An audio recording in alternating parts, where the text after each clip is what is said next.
Diyos niyo, mahabang mesa ng limpak-limpak na feedback ng mga senador at kongresista habang nalulunod tayo. Lalong nakakagalit si President Marcos at VP Duterte. Tumanggap ng halos 20 million pesos na donasyon mula sa mga contractors na naglulubog sa atin. Kung may delikadesa sila, kung may hiya sila, pareho na silang dapat mag-resign. Sa Japan, alam na natin ang ginagawa ng mga dawit sa korupsyon, di ba? Kaya tama na, sobra na ang pandarambong sa bayan. Tama na, sobra na ang pananahimik. Tama na, sobra na ang sistema na ninanakaw ang pondo na para sa bayan. Pondo sa serbisyo, hindi sa korap na politiko. Lahat ng sangkot, anong sagot? Dapat managot. Lahat ng sangkot dapat managot. Ikulong ang mga mandarambong at higit sa lahat, wakasan ang paghahari ng mga dinastiya. At buuin na natin, baguhin na natin ang sistema. Maraming salamat. Tuloy ang laban, mga kababayan!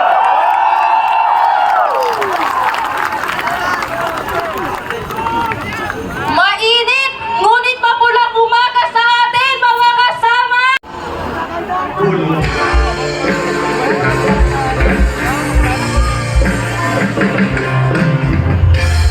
Maraming salamat po!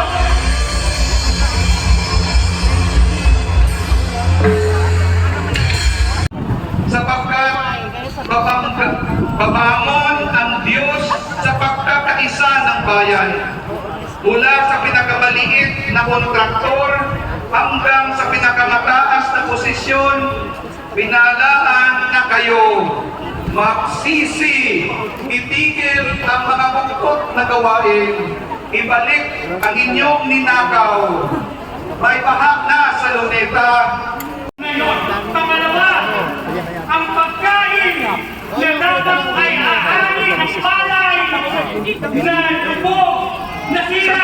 Ang sabi ngayon, pangalawa, ang pagkain na dapat ay aani ng palay na lubog, nasira. Ang sabi bababa ka sa Rosaliman. Itapo mo na.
martial law of karma. Sabi ng palasyo, kalma lang tayo. Kalma pa ba kayo? Tama, galit tayo. Sino ba naman hindi magagaliti sa lantad na pangurakot ng pera natin? Ang sarap ng buhay ng mga nepo babies, di ba? Ang gara ng buhay, nagpapaypay ng salapit, puro travel the world.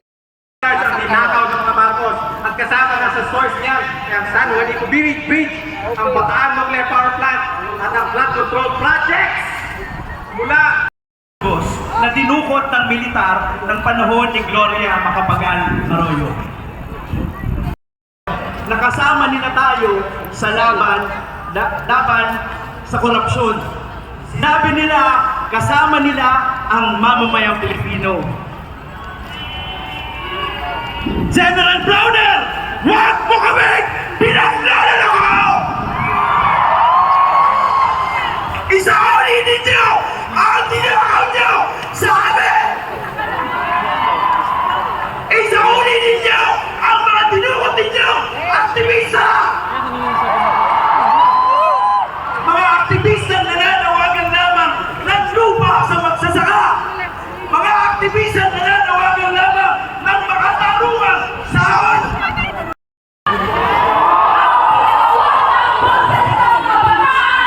Sa ika-20 Kongreso, gusto kong marinig, nasaan ang kabataan?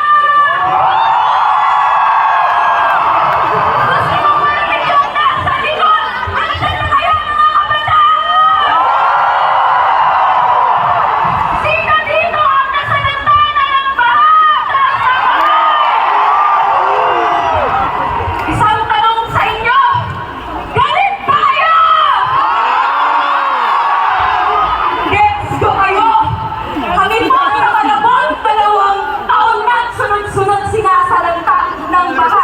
Ito rin ang experience ng iba't ibang bahagi ng Pilipinas. Pero, imagine nyo, 1.5 billion pesos ang binuhos sa flood control projects noong pagpapalit.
Nahanap ko eh.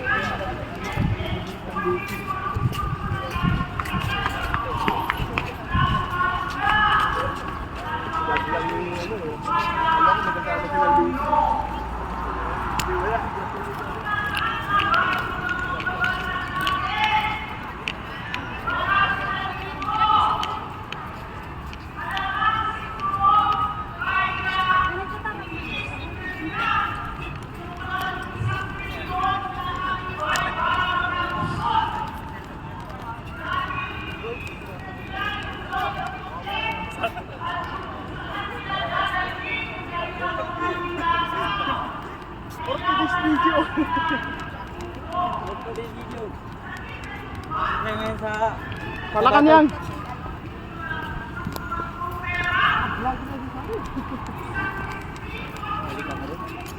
Try ko lang.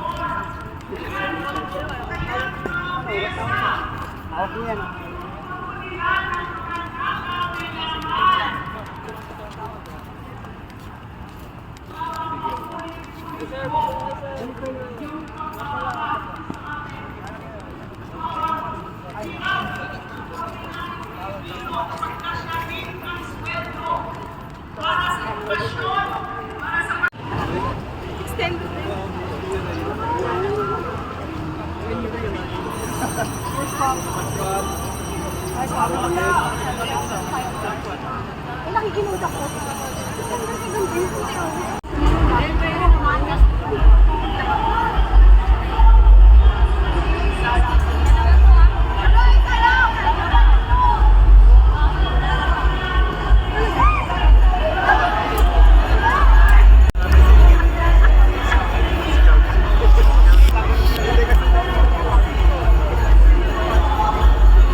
Papakulong natin at dahil dami sa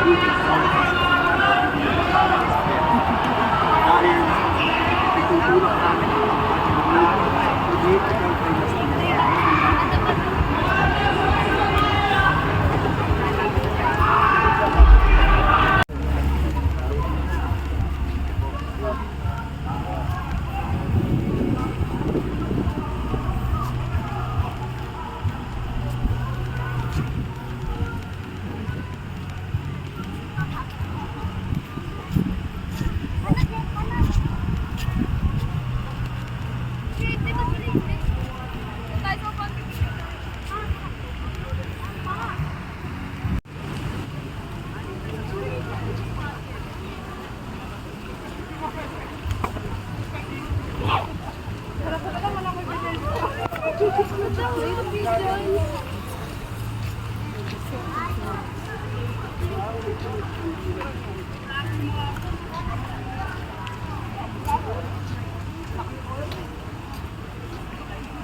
gusto niyong pumunta dito?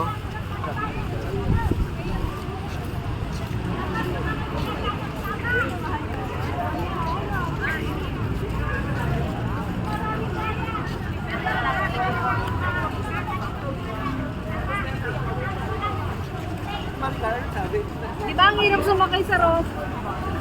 Yung kaya nasa dagat, yung doon pala na.